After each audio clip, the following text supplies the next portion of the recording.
Di dalam video kali ini, perkenalkan aku Kumaila Hakimah dengan NIM 123100457. Kali ini aku akan membahas tentang reformasi militer di Indonesia, menandai perubahan penting dalam hubungan antara militer dan politik. Sejak reformasi 1998, ada aturan tegas yang melarang perwira militer aktif terlibat dalam politik praktis tanpa mengundurkan diri dari dinas aktif.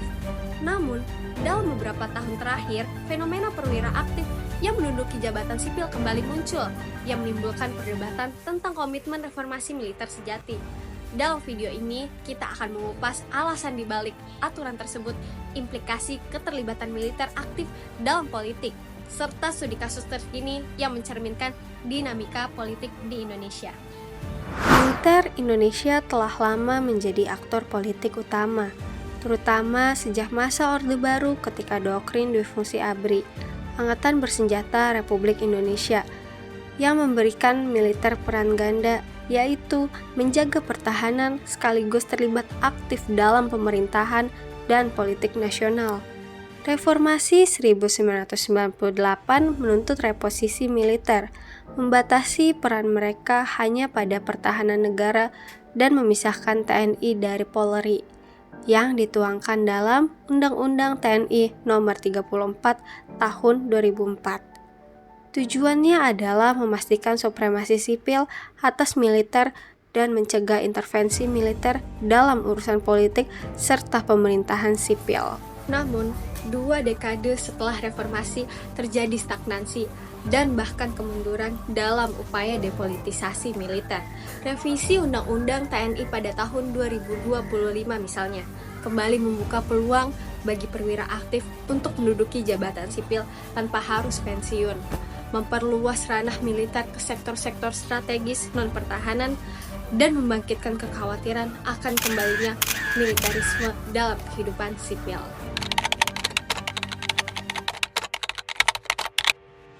Setelah reformasi, militer secara formal dilarang berpolitik.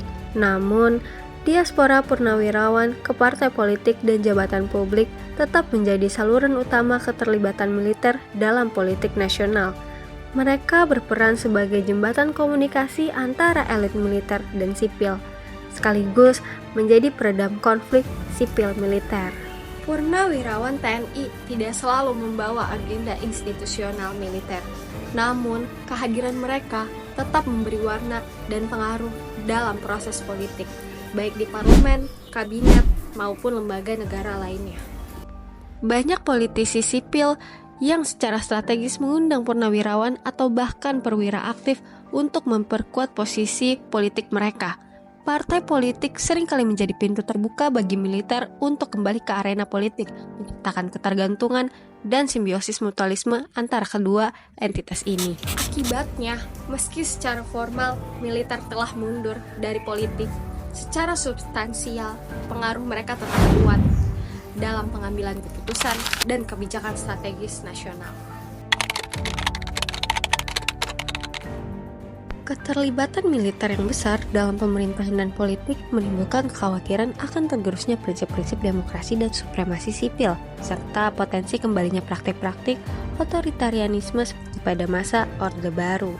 Namun, di sisi lain, ada juga argumen bahwa kehadiran purnawirawan dapat membantu menjaga stabilitas dan konsolidasi demokrasi, selama mereka tetap berkomitmen pada konstitusi dan tidak membawa agenda institusional militer.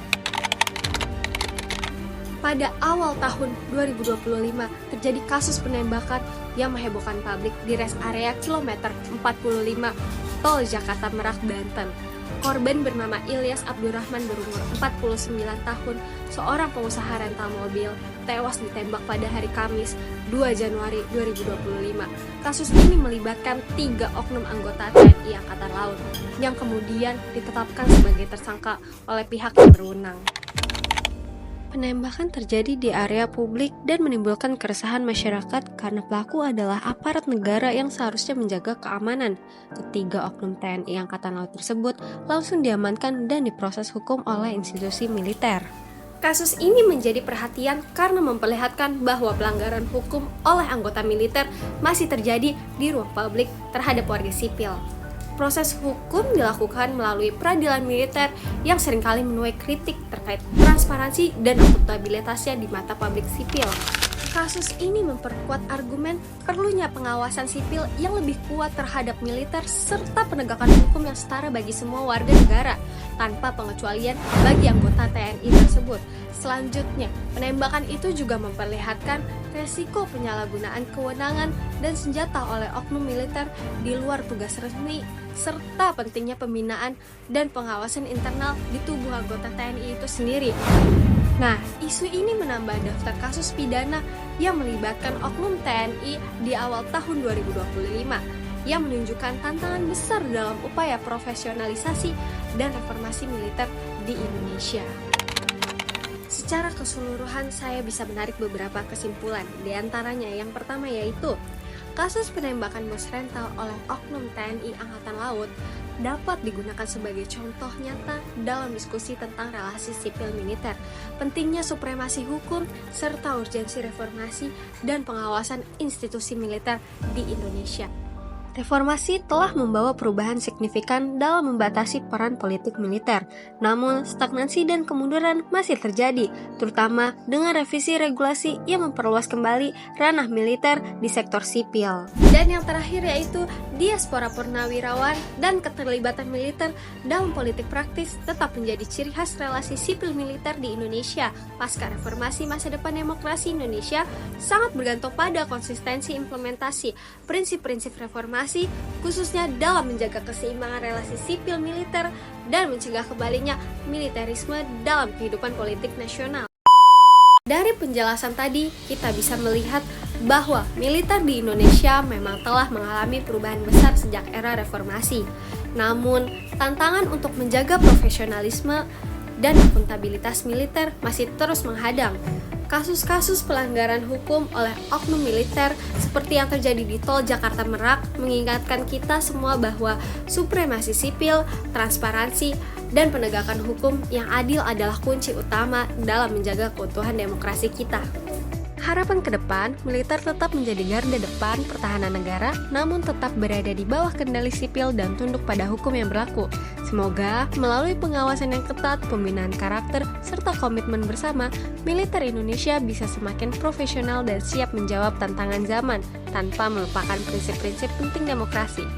Sebagai warga negara, mari kita terus mendukung upaya reformasi militer dan menuntut akuntabilitas dari semua pihak demi Indonesia yang lebih adil, demokratis, dan bermanfaat. Sampai jumpa di video berikutnya dan salam demokrasi.